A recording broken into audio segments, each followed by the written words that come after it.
हिंद साथियों, कैसे हैं आप सभी। मैं आशा करता हूं आप सभी स्वस्थ, तंदुरुस्त एवं पूरी लगन के साथ जुनून जुनून जज्बे के साथ अपने पुलिस की परीक्षा की तैयारी कर रहे होंगे। तो चलिए आज के इस बेहतरीन सेशन की शुरुआत करते हैं। आज के महत्वपूर्ण श्रृंखला की सीरीज में आज का हमारा टॉपिक है विलोम शब्द।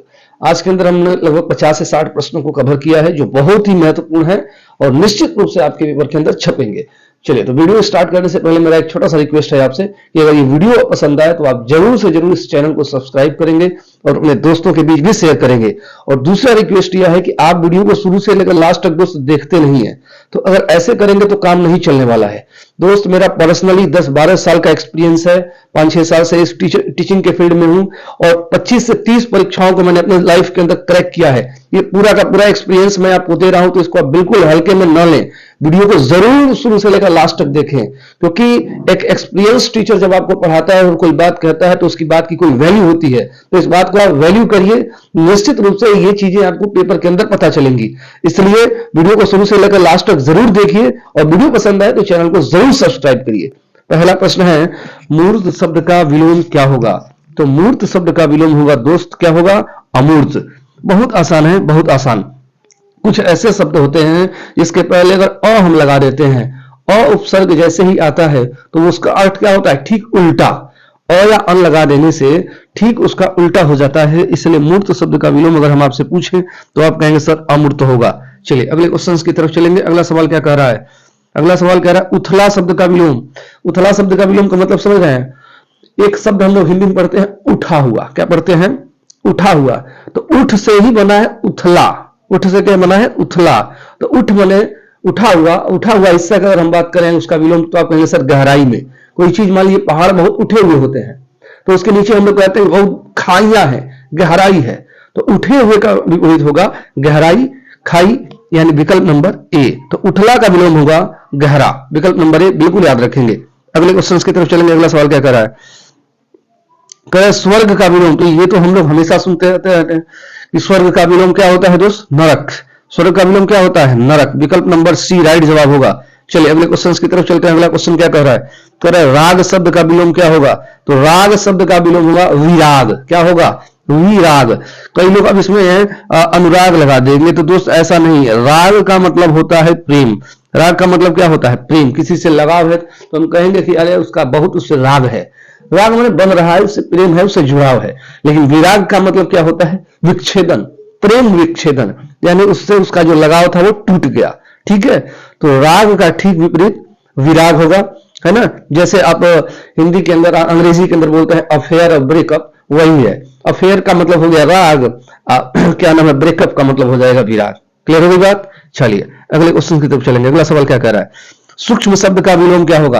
तो सूक्ष्म का मतलब होता है बहुत छोटा, और बहुत जो छोटा है उसका विलोम क्या होगा, बड़ा। छोटे का विलोम भाई बड़ा ही होगा।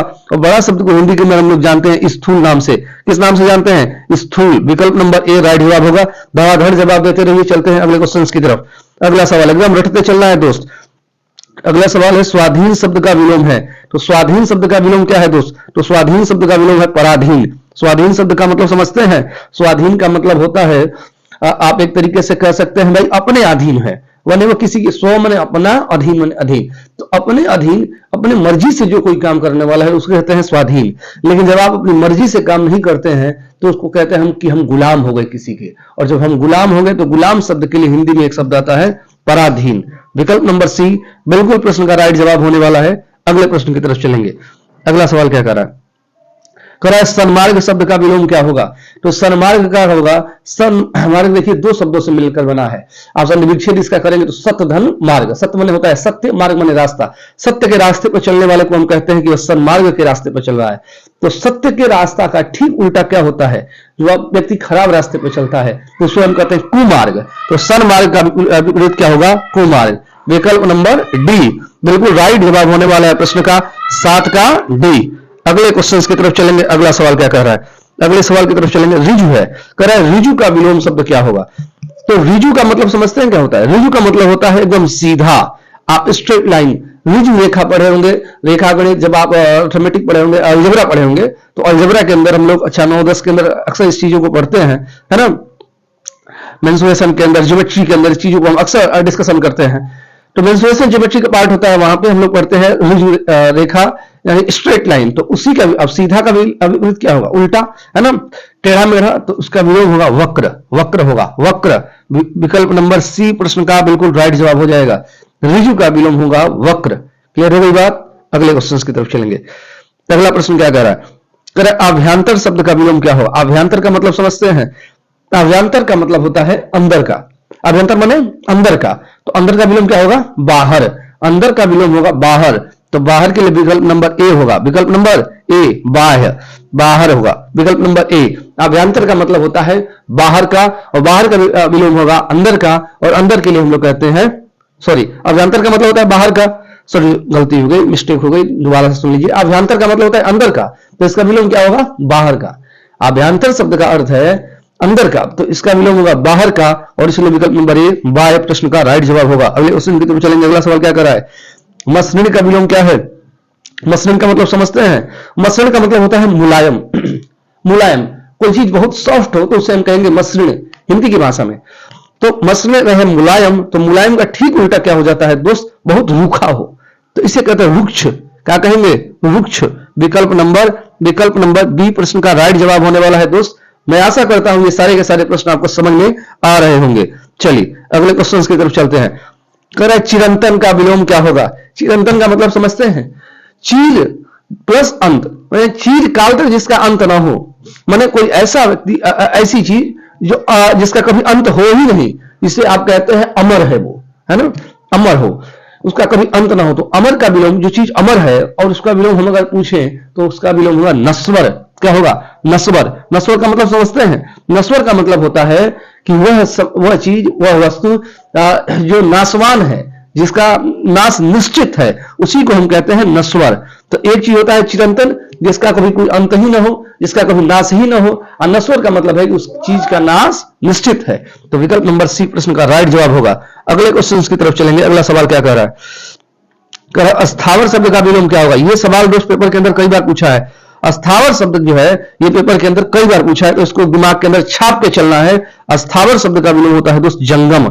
अस्थावर शब्द का विलोम क्या होता है, जंगम। विकल्प नंबर बी। ये सवाल जो है पेपर के अंदर कम से कम 20 बार रिपीट हुआ है, दिमाग में छाप लीजिएगा।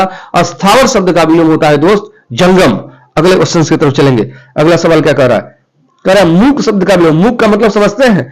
मूक का मतलब होता है जो बहुत कम बोलने वाला हो, बहुत कम बोलने वाला हो उसको मूक कहते हैं, और जो बहुत ज्यादा बोलने वाला हो उसे हम कहते हैं वाचाल। क्या कहते हैं दोस्त, वाचाल। वाचाल। विकल्प नंबर डी प्रश्न का राइट जवाब होगा, विकल्प नंबर डी वाचाल होगा। क्लियर हो गई बात। ये प्रश्न भी बहुत इंपॉर्टेंट है। अगले क्वेश्चन की तरफ चलते हैं। अगला सवाल क्या कर रहा है, कह रहा है ग्रस्त शब्द का विलोम क्या होगा। ग्रस्त का मतलब समझ रहे हैं। ग्रस्त का मतलब किसी चीज में लिप्त हो जाना, किसी चीज में लिप्त हो जाना, तो उसे कहते हैं ग्रस्त। और अगर लिप्त हो गए, किसी चीज में लीन हो गए, तो उसका अगर विलोम करें तो इसका मतलब कि आप उस चीज से बाहर आएंगे। भाई किसी चीज में आप लीन हैं तो उससे बाहर आएंगे, तो हम कहेंगे भाई उसका ठीक उल्टा है, आदमी सुधर गया। तो ग्रस्त शब्द का विलोम होगा बाहर होना, यानी मुक्त होना। विकल्प नंबर डी, विकल्प नंबर डी प्रश्न का राइट जवाब हो जाएगा दोस्त। अगले क्वेश्चन की तरफ चलेंगे। अगला प्रश्न क्या कह रहा है, कह रहा है उन्मूलन का विलोम है। उन्मूलन का विलोम होगा। उन्मूलन का मतलब होता है आप किसी, जैसे मान लीजिए कोई पेड़ लगाया, उसको उखाड़ के कोई फेंक दिया, तो उखाड़ के फेंकना होता है उन्मूलन का अर्थ। उन्मूलन का अर्थ क्या होता है, उखाड़ कर फेंक देना। तो अगर इसका हम विलोम शब्द की बात करें, जो चीज उखाड़ कर फेंक दी गई होती है, तो उसका दोबारा हम अगर रोपण कर दें तो उसके ठीक वो उल्टा काम हो जाएगा। तो उन्मूलन का विलोम होगा रोपण। उन्मूलन का विलोम क्या होगा, रोपण। यहाँ पे शब्दों के साथ उसका अर्थ इसलिए बता रहे हैं ताकि आपको कभी किसी अन्य प्रकार का कोई शब्द आए तो आपको कम से कम विकल्प छांटने में आसानी हो। क्योंकि पेपर के अंदर आप वनडे एग्जाम के अंदर बैठ रहे हैं दोस्त, 4-4 विकल्प आपके सामने होते हैं।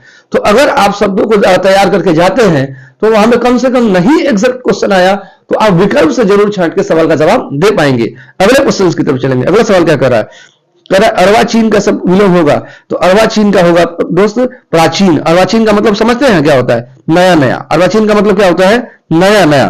तो नया नया का विलोम होगा प्राचीन, पुराना पुराना। तो अर्वाचीन का विलोम होगा प्राचीन। अगले क्वेश्चन की तरफ चलेंगे। अगला सवाल क्या कर रहा है, विश्लेषण। विश्लेषण का मतलब समझते हैं, जब हम किसी चीज का डिस्कशन करते हैं, अंग्रेजी में उसको डिस्कशन करते हैं, हिंदी में उसका कहते हैं विश्लेषण, एनालिसिस जिसको आप कहते हैं, एनालिसिस। तो विश्लेषण शब्द का विलोम होगा दोस्त संश्लेषण। विश्लेषण शब्द का विलोम क्या होगा? संश्लेषण, विकल्प नंबर बी। अगले क्वेश्चन की तरफ चलेंगे। अगला सवाल क्या कर रहा है? परिसीमन का विलोम होगा। परिसीमन, परिसीमन का मतलब समझ रहे हैं? परिसीमन एक आयु होता है। अब क्या नाम है कि संविधान के अंदर पढ़ा होगा, छोड़ दीजिए। परि का मतलब होता है चारों ओर, सीमन का मतलब सीमा, जिसकी एक चारों तरफ से कोई सीमा हो, जिसकी एक लिमिट हो, उसे कहेंगे परिसीमन। और जिसकी कोई लिमिट ना हो उसे कहते हैं असीमन। उसे क्या कहते हैं दोस्त? असीमन, असीमन। तो विकल्प नंबर ए इस प्रश्न का बिल्कुल राइट जवाब होगा। दिमाग में छप जाना चाहिए दोस्त। परिसीमन का मतलब ऐसी कोई चीज जिसकी एक सीमा है, और असीमन का मतलब जिसकी कोई सीमा नहीं है। अगले क्वेश्चन की तरफ चलेंगे। कह रहा है समष्टि, तो समष्टि का विलोम क्या होगा दोस्त? समष्टि के विलोम की अगर हम बात करें तो समष्टि का विलोम होता है दोस्त व्यष्टि। समष्टि का विलोम क्या होता है? व्यष्टि। चलिए अगले क्वेश्चन की तरफ चलेंगे। यहां त्रिणा नहीं है दोस्त, यहां जरूर थोड़ी सी लिखने में टाइपिंग मिस्टेक हुई है, इसको आप माफ करेंगे हमसे। त्रिणा नहीं है ये त्रिणा ना होकर के तृष्णा है। क्या है? तृष्णा। और तृष्णा शब्द का विलोम जानते हैं क्या होगा? ये तृणा का अर्थ नहीं है, तृष्णा है। तो तृष्णा शब्द का विलोम होता है दोस्त वितृष्णा। यहां भी थोड़ी सी मिस्टेक हुई है, लेकिन आप इसको मैनेज करेंगे, कोई बात नहीं। मैं दोबारा रिपीट कर रहा हूं। तृष्णा, तृष्णा का मतलब जानते हैं क्या होता है? तृष्णा मतलब होता है इच्छा, इच्छा का अर्थ होता है। तो तृष्णा का मतलब होता है इच्छा, और तृष्णा शब्द का विलोम की बात करें तो उसका विलोम होता है वितृष्णा, विकल्प नंबर डी। अगले क्वेश्चन की तरफ चलेंगे। लौकिक जगत की माया में सभी इंसान फंसे हुए हैं। कर रेखांकित शब्द, तो जानते हैं रेखांकित कौन सा है? रेखांकित है, मैं बता रहा हूं। रेखांकित इसमें लौकिक है, रेखांकित इसमें क्या है? लौकिक। तो लौकिक का विलोम होगा। लौकिक मतलब जानते हैं? सांसारिक होता है। तो सांसारिक का विलोम होता है अलौकिक। जो संसार से हटकर है, जो संसार से हटकर है, उसे क्या कहेंगे? अलौकिक, अलौकिक, विकल्प नंबर डी। चलिए अगले क्वेश्चन की तरफ चलते हैं। अगला क्वेश्चन, पंडित शब्द का विलोम। पंडित का मतलब समझते हैं क्या होता है? पंडित का मतलब होता है बहुत विद्वान व्यक्ति। विद्वान, जो विद्वान होता है उसे तो ही पंडित कहते हैं। इसका विलोम होगा मूर्ख, विकल्प नंबर डी। अगला क्वेश्चन चलते हैं। बर्बर, बर्बर का मतलब समझते हैं? बर्बर का मतलब बहुत नीच हरकतों करने वाला, बहुत क्या नाम है कि समाज से के अंदर नीच हरकतों को जो करता है उसे कहते हैं बहुत बर्बर व्यक्ति है ये। और वही चीज मान लीजिए कोई बहुत सभ्य व्यक्ति है तो उसको कहते हैं बहुत सभ्य इंसान है। तो बर्बर का विलोम होगा सभ्य। भाई कोई नीच हरकतें कर रहा है, कोई अच्छी हरकतें कर रहा है, नीच हरकतों को करने वाले को बर्बर कहते हैं, और जो अच्छा काम करता है समाज के अंदर उसे कहते हैं सभ्य। तो बर्बर का विलोम होगा सभ्य। अगले क्वेश्चन की तरफ चलेंगे। अगला सवाल क्या कर रहा है? तरल का विलोम क्या होगा? तरल का मतलब होता है लिक्विड, लिक्विड। और लिक्विड का विलोम अगर देखेंगे तो हो जाएगा ठोस, विकल्प नंबर ए प्रश्न का राइट जवाब होगा। अगले क्वेश्चन की तरफ चलेंगे। अगला सवाल क्या कर रहा है? कर रहा है खिन्न। यहाँ पे खित्र लिख दिया है, इसको थोड़ा सा आप माफ करेंगे, यहाँ खित्र नहीं है, ये है खिन्न दोस्त। क्या है? खिन्न लिख दे रहे हैं, ये है खिन्न, है ना। खिन्न का मतलब समझते हैं? खिन्न का मतलब होता है किसी से गुस्सा हो जाना, किसी से नाखुश हो जाना, उसे ही कहते हैं खिन्न हो गया। ठीक है ना। तो गुस्सा हो जाना या किसी से नाखुश हो जाना, कोई बात ऐसी मान लीजिए आपको कोई बोल दिया जिससे आप गुस्से में हो गए या मन उस बात से बहुत दुखी हो गया, नाखुश हो गए, तो उसे कहते हैं खिन्न। तो खिन्न का विलोम क्या होगा? खिन्न का विलोम होता है मुदित। मुदित, मुदित का मतलब समझते हैं क्या होता है? मुदित का विलोम होता है, मुदित का मतलब होता है, मुदित का मतलब जानते हैं क्या होता है? मुदित का मतलब बहुत प्रसन्न चित्त। कोई ऐसी चीज, कोई ऐसी बात आपसे बोला जिससे मन एकदम खुश हो गया, या कोई ऐसी चीज देखा जिससे आपका मन खुश हो गया, तो हिंदी की भाषा में आप कह सकते हैं कि आज मन बहुत मुदित है मेरा। तो मुदित का मतलब बहुत खुश होना। और खिन्न का मतलब क्या होता है? खिन्न का मतलब होता है अत्यंत दुखी हो जाना, नाखुश हो जाना। तो इसका विलोम विकल्प नंबर ए होगा। अगले प्रश्न की तरफ चलेंगे। कह रहा है विधि का विलोम होगा। तो विधि का मतलब समझते हैं? विधि का मतलब होता है जहां कोई काम कानून सम्मत हो। विधि का मतलब तरीका होता है, कानून होता है।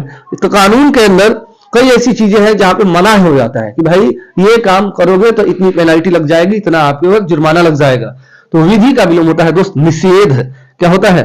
निषेध, विकल्प नंबर सी प्रश्न का राइट जवाब होने वाला है। चलिए अगले क्वेश्चन की तरफ चलते हैं। अगला क्वेश्चन क्या कर रहा है? धराधर कर रहा है कृत्रिम शब्द का विलोम क्या हुआ? कृत्रिम का मतलब जो मानव द्वारा बनाया हुआ है। तो मानव द्वारा जो बनाया हुआ है और एक जो प्रकृति द्वारा बनाया हुआ है, वही तो एक दूसरे के विपरीत होंगे। कृत्रिम का मतलब मानव द्वारा बनाया हुआ, प्राकृतिक का मतलब ईश्वर द्वारा बनाया हुआ, भगवान द्वारा बनाया हुआ। तो कृत्रिम का विलोम होगा दोस्त प्राकृतिक। अगले क्वेश्चन की तरफ चलेंगे। अगला प्रश्न क्या कर रहा है? आरोह का विलोम होगा। आरोह का मतलब समझते हैं? आरोह का विलोम जैसे कि आप पर्वतों पे, पर्वतारोही हमारी जब चढ़ाई चढ़ते हैं तो कहते हैं कि आरोही, आरोह, या मैथ की भाषा में पढ़ते हैं तो आरोह का मतलब होता है निश्चित रूप से किसी व्यक्ति का ऊपर चढ़ना, तो उसको कहते हैं आरोह। और वही व्यक्ति जब नीचे उतरता है तो उसे कहते हैं अवरोह। तो आरोह का विलोम होगा, आरोह का मतलब जब ऊपर चढ़ना होता है तो उसका ठीक उल्टा होगा नीचे उतरना। तो नीचे उतरने के लिए हम लोग कहते हैं हिंदी के अंदर अवरोह। विकल्प नंबर बी प्रश्न का राइट जवाब होगा। अगले क्वेश्चन की तरफ चलेंगे। ज्योति, ज्योति का मतलब होता है प्रकाश। ज्योति का मतलब क्या होता है? प्रकाश। तो प्रकाश का विलोम क्या होगा? अंधकार। हिंदी में एक शब्द आता है तम, तम को ही अंधकार कहते हैं। विकल्प नंबर सी प्रश्न का राइट जवाब होने वाला है। अगले क्वेश्चन की तरफ चलेंगे। अगम का विलोम क्या होगा? अगम का विलोम होगा दोस्त शुभम। अगम का विलोम क्या होगा? शुभम। चलिए अगले क्वेश्चन की तरफ चलते हैं। कृपण का मतलब होता है कंजूस, और कंजूस का विलोम क्या होगा? दानी। दानी विकल्प नंबर डी। अगले क्वेश्चन की तरफ चलते हैं। अगला है संधि। संधि का विलोम, अब बहुत सारे लोग कहते हैं कि विच्छेद होता है, नहीं ऐसा नहीं होता है दोस्त, हमेशा याद रखिएगा। संधि का विलोम होता है विग्रह, क्योंकि लोग जानते हैं समास जब पढ़ते हैं तो कहते हैं कि समासिक विग्रह, तो वहां से उनके दिमाग में होता है भाई समास का विलोम होता है विग्रह। नहीं, समास का विलोम होता है दोस्त व्यास, और संधि का विलोम होता है विग्रह। तो विकल्प नंबर सी बिल्कुल राइट जवाब याद रखेंगे, विकल्प नंबर सी। ठीक है, अगले क्वेश्चन की तरफ चलेंगे। अगला प्रश्न क्या कर रहा है? उत्थान। उत्थान का मतलब समझते हैं? उत्थान का मतलब अगर कोई व्यक्ति उन्नति के मार्ग पे है तो हम कहें वो उत्थान के मार्ग पे चल रहा है। उन्नति करना, अपने जीवन के अंदर प्रोग्रेस करना, उसी को कहते हैं उत्थान। और प्रोग्रेस का ठीक उल्टा क्या होता है? डिमोशन अगर आपका हो जाए, है ना, तो उसको कहते हैं पतन हो जाना, विनाश हो जाना। तो उत्थान के विलोम की अगर हम बात करें तो उत्थान का विलोम क्या हो जाएगा? पतन। विकल्प नंबर ए दिमाग के अंदर छाप लीजिए। उत्थान का मतलब उन्नति हो गया और उसका ठीक उल्टा होता है विनाश। विकल्प नंबर ए जिसको पतन कहते हैं। चलिए अगले क्वेश्चन की तरफ चलेंगे।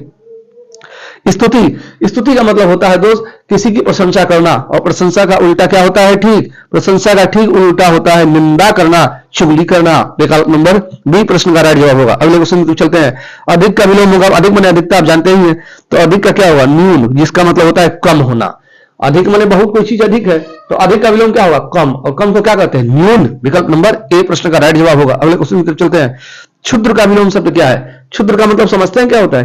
क्षुद्र का मतलब होता है वही चीज कि जो बहुत खराब हरकतें करता है, बहुत नीची सोच का व्यक्ति, बहुत मतलब घटिया सोच वाला व्यक्ति, उसको हम कहते हैं बहुत क्षुद्र व्यक्ति है।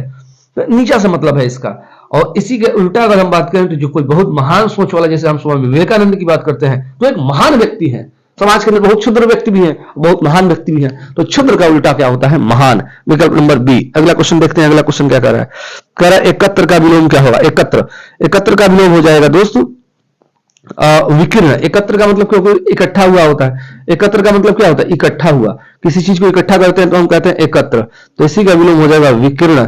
विकीर्ण का मतलब होता है जैसे कि उसको एक तरीके से विग्रह कर देना, है ना, अलग अलग हो जाना, उसी को कहते हैं विकीर्ण हो गया। तो एकत्र का मतलब इकट्ठा, और विकीर्ण का मतलब उसका विग्रह हो गया, इधर उधर हो गया। ठीक है, चलिए अगले क्वेश्चन की तरफ चलते हैं। गौरव का विलोम क्या होगा? तो गौरव का विलोम होता है दोस्त लाघव। गौरव का विलोम क्या होगा? लाघव। अगले क्वेश्चन की तरफ चलेंगे। अगला प्रश्न क्या कर रहा है? उदार। उदार का मतलब समझते हैं? अपने कहता है बहुत उदार स्वभाव का व्यक्ति है। उदार का मतलब होता है हृदय जो है उसका, जो दिल है उसका बहुत बड़ा है, बहुत विनम्र स्वभाव का है ना, दयालु किस्म का है, तो उसे कहते हैं उदार। उदार का विलोम क्या हो जाएगा? कठोर। उदार का विलोम क्या होगा? कठोर। कठोर। जब उदार का अर्थ एक दयालु व्यक्ति से है तो दयालु व्यक्ति का ठीक उल्टा क्या होगा? एक तरीके से निर्दयी व्यक्ति हो तो उसको हम कहते हैं कि भाई उसका हृदय बहुत कठोर है। तो उदार का विलोम याद रखेंगे, कठोर होगा। चलिए अगले प्रश्न की तरफ चलते हैं। तीक्ष्ण का विलोम क्या होगा? तीक्ष्ण का विलोम क्या होगा? तीक्ष्ण का मतलब समझते हैं क्या होता है? तीक्ष्ण का विलोम होता है बहुत तेज। अब तेज अगर कोई चल रहा है, उसी का उल्टा अगर हम बात करें तो कुंठित होता है। विकल्प नंबर डी, क्योंकि कुंठित का मतलब भी वही हुआ धीमे धीमे, है ना। चलिए अगले क्वेश्चन की तरफ चलेंगे। इहलोक। इहलोक माने इस लोक से जिसका संबंध है, तो जिसका संबंध इस लोक से नहीं है उसे हम कहेंगे परलोक। इहलोक का क्या होगा? परलोक। अगले क्वेश्चन की तरफ चलेंगे। कोप का मतलब समझते हैं? कोप का मतलब होता है गुस्सा, क्रोध। तो गुस्सा या क्रोध का अगर उल्टा हम बात करें, गुस्सा और क्रोध के उल्टा की हम बात करें, विलोम की बात करें, तो वो होगा कृपा। क्या होगा? कृपा। विकल्प नंबर ए याद रखेंगे। कोप का मतलब होता है गुस्सा या क्रोध, इसका विलोम होगा कृपा।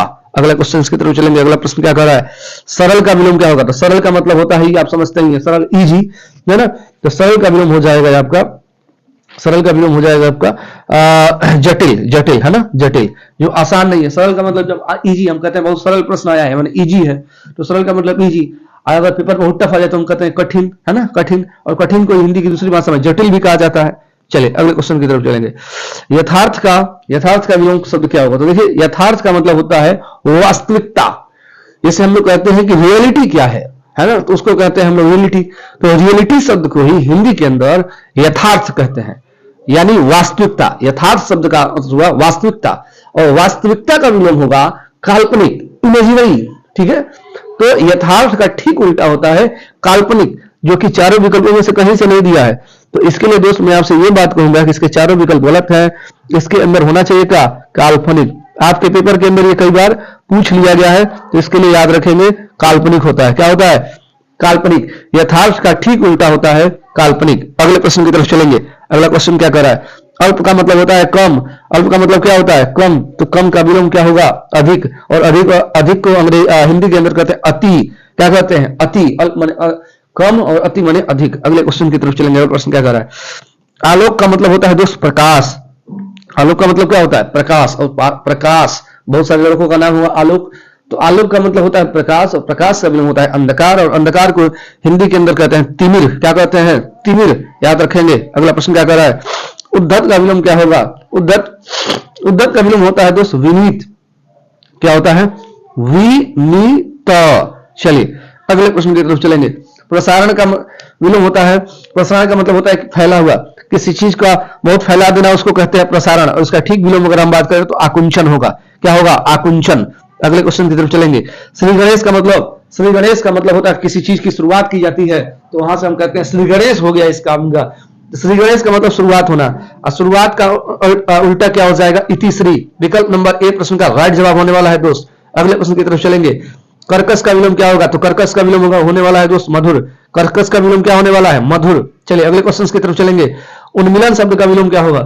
तो उन्मिलन शब्द का दोस्त विलोम होता है, अगर हम बात करें तो निमिलन। उन्मिलन का विलोम क्या होगा? निमिलन। उन्मिलन का मतलब हो जाएगा मिला हुआ, और निमिलन का मतलब जो मिले ना, है ना। अगला प्रश्न, सर्वज्ञ का मतलब समझते हैं? सर्व माने सब कुछ, अज्ञ माने जानना। जो सब कुछ जानने वाला है उसे कहते हैं सर्वज्ञ। जो सब कुछ जानने वाला है उसे कहते हैं सर्वज्ञ। और जो बहुत भाई जो सब कुछ जानने वाला है अगर उसे कहेंगे सर्वज्ञ, तो जो कुछ नहीं जानता है उसे क्या कहेंगे भाई? जो कुछ नहीं जानता है वही तो उसका विलोम होगा, और उसे कहते हैं हम लोग अल्पज्ञ। क्या कहते हैं? अल्पज्ञ। अल्पज्ञ याद रखेंगे, अल्पज्ञ। सर्वज्ञ का विलोम अल्पज्ञ। अगला प्रश्न क्या कर रहा है? सुप्त का विलोम क्या होगा? सुप्त का मतलब समझते हैं? सुप्त का मतलब सोया हुआ। सुप्त का मतलब सोया हुआ, और सोया हुए का विलोम क्या हुआ? उठा हुआ। उठा हुआ, जगा हुआ, और जगे हुए को क्या कहते हैं? जागृत। विकल्प नंबर बी प्रश्न का राइट जवाब होगा। चलिए अगले क्वेश्चन की तरफ चलेंगे। अगला प्रश्न क्या कर रहा है? वंद शब्द का विलोम क्या है? तो देखिएगा, वंद का मतलब होता है वंदनीय। वंदनीय का मतलब जो होता है पूजनीय। पूजनीय एक चीज होता है पूजनीय। अब पूजनीय का अगर विलोम की बात करें, कोई व्यक्ति समाज के अंदर पूजनीय हो जाता है, और कोई व्यक्ति समाज के अंदर निंदनीय भी हो जाता है। तो वंद का मतलब होता है वंदनीय, और वंदनीय का विलोम होगा निंदनीय। तो निंदनीय को यहाँ पे विकल्प नंबर बी में विद्य लिखा गया है गलती से, लेकिन याद रखिएगा वंद का विलोम होगा निंद्य। क्या होगा? निंद्य। एक सेकंड आप याद रखेंगे। वंद का विलोम होगा निंद्य। क्या होगा? निंद्य। याद रखेंगे, निंद्य। ठीक है, चलिए तो वंद शब्द का विलोम होता है निंद्य। यहाँ पे विकल्प नंबर बी गलत है। वंद का मतलब हमने बता दिया वंदनीय। वंदनीय का मतलब होगा पूजनीय। पूजनीय का विलोम हो जाएगा निंदनीय, और निंदनीय को हम कहते हैं निंद्य। ठीक है, चलिए विकल्प नंबर बी यहाँ पे होना चाहिए निंद्य। चलिए अगले क्वेश्चन की तरफ चलते हैं। आसक्त का विलोम का मतलब समझते हैं? आसक्त का मतलब किसी में एकदम डूब जाना। जैसे कोई किसी के प्यार में डूब जाता है तो उसे कहेंगे कि भाई वो उसके प्रति एकदम आसक्त हो चुका है। आपने पौराणिक कथाओं के अंदर बहुत सारी धारावाहिक देखी होगी, है ना, तो वहां पे इस भाषा का प्रयोग किया जाता है। आसक्त का मतलब यही होता है, तो किसी से के अंदर बहुत डूब जाना, है ना, किसी से बहुत लगाव हो जाना। और उसी का अगर उल्टा की बात करें तो इसे कहते हैं अनासक्त। क्या कहते हैं दोस्त? अनासक्त। विकल्प नंबर ए प्रश्न का राइट जवाब हो जाएगा। अगला प्रश्न क्या कह रहा है? अथ का मतलब समझते हैं? अथ का मतलब होता है शुरुआत, है ना। इसका विलोम हो जाएगा, अथ का विलोम हो जाएगा आपका इति। क्या होगा? इति। विकल्प नंबर सी, श्री। ठीक है, चलिए अगले क्वेश्चन की तरफ चलते हैं। कौटिल्य का विलोम होगा, ये देखिए कुछ यूनिक शब्द हैं, पेपर के अंदर आते हैं तो बच्चे को समझ ही नहीं आता है। कौटिल्य एक नाम दे दिया, और कौटिल्य का विलोम होता है दोस्त आजर्व। याद रखेंगे, आजर्व। कौटिल्य शब्द का विलोम होगा आजर्व। अगले प्रश्न की तरफ चलेंगे। अवनी का मतलब होता है, अवनी पर्यायवाची होता है। किसका पर्यायवाची होता है? आकाश का। तो आकाश की अगर हम बात करें तो सॉरी गलती हो गई बताने में। अवनी होता है पर्यायवाची धरती का। अवनी किसका पर्यायवाची होता है? धरती का। तो धरती का अगर विलोम की अगर हम बात करें तो धरती का विलोम में क्या होता है? आकाश। और आकाश को क्या कहते हैं? अंबर। तो अवनी का विलोम क्या होगा? अंबर। अवनी याद रखिएगा धरती का पर्यायवाची है। जिस धरती पे हम लोग रहते हैं उसी का पर्यायवाची है अवनी। तो धरती का विलोम होगा आकाश, और आकाश को कहते हैं हम लोग अंबर। तो विकल्प नंबर बी प्रश्न का राइट जवाब होगा। अगला, सहोदर माने एक ही मां के गर्भ से पैदा हुए भाई या बहन, उसको कहेंगे सहोदर। और सहोदर का विलोम क्या होता है? अन्योदर। जो एक मां के गर्भ से पैदा ना हुए हों, अगर एक मां के गर्भ से पैदा हुआ है तो उसे सहोदर कहेंगे, है ना, जो सगे भाई बहन है। और जो अगर एक मां के गर्भ से नहीं पैदा हुए, जैसे मामा का लड़का, मौसी का लड़का, चाचा चाची, जो भी है, इन सभी के लड़के लड़की को हम कहते हैं अन्योदर। विकल्प नंबर सी प्रश्न का राइट जवाब हो जाएगा। अगला क्वेश्चन की तरफ चलते हैं। अगला क्वेश्चन क्या कह रहा है? गरल का मतलब क्या? गरल शब्द का विलोम क्या होगा? तो गरल शब्द का विलोम होगा दोस्त सुधा। गरल शब्द का मतलब क्या होता है? गरल शब्द का अगर विलोम की बात करें तो गरल शब्द का विलोम होता है दोस्त सुधा। सुधा का मतलब अमृत भी होता है। ठीक है, तो चलिए, ये थे टोटल आज के 60 प्रश्न। मैं आशा करता हूं यह वीडियो आपको निश्चित रूप से समझ में आई होगी। ये जितने भी प्रश्न हमने समझाया निश्चित रूप से समझ में आया होगा, और इसको आप इसका डिस्कशन सुन करके और इन सारे प्रश्नों को पढ़ के मन के अंदर जरूर कुछ संतुष्टि हुई होगी। और संतुष्टि को दोस्त जब आप पेपर के अंदर बैठेंगे उस दिन पता चलेगा। मैं ये नहीं कह रहा हूं कि 60 प्रश्न एकदम हूबहू छप जाने वाला, इसी में से कुछ सवाल छप जाएगा, लेकिन ये इतना मान जाइए, हो सकता है 95% चांस है कि इसी का हूबहू सवाल मिल जाए। लेकिन 2-4% अगर नहीं भी मिला ना, तो याद रखिएगा इन ऑप्शंस की मदद से और इस डिस्कशंस की मदद से आप विकल्पों को छांट पाएंगे। क्योंकि एग्जाम, कॉम्पिटेटिव एग्जाम के अंदर विकल्प जो आते हैं ना, अगर आप विकल्प छांट लिए तब भी सवाल के सही उत्तर तक पहुंच जाएंगे। जैसे 4 में से अगर आपको 3 पता चल गया कि ये नहीं है, तो चौथा तो निश्चित रूप से होगा। ठीक है, तो यह उद्देश्य है मेरा इस पूरे डिस्कशन का। तो दोस्त, इस वीडियो को अगर आप पसंद किए हैं और आपको अच्छा लगा है तो निश्चित रूप से इस चैनल को सब्सक्राइब करेंगे, अपने दोस्तों के भी ज्यादा से ज्यादा शेयर करेंगे, ताकि इसी तरीके की वीडियो और भी हम आके लेकर आते रहें। अगला जो हमारा दोस्त सेशन होने वाला है, मैं अभी बता दे रहा हूं, अगली वीडियो हम लेकर आने वाले हैं प्रमुख लेखक और रचना पर। ठीक है, चलिए तो रखते हैं इस वीडियो को यहीं तक। मिलते हैं नेक्स्ट वीडियो में आपसे। धन्यवाद।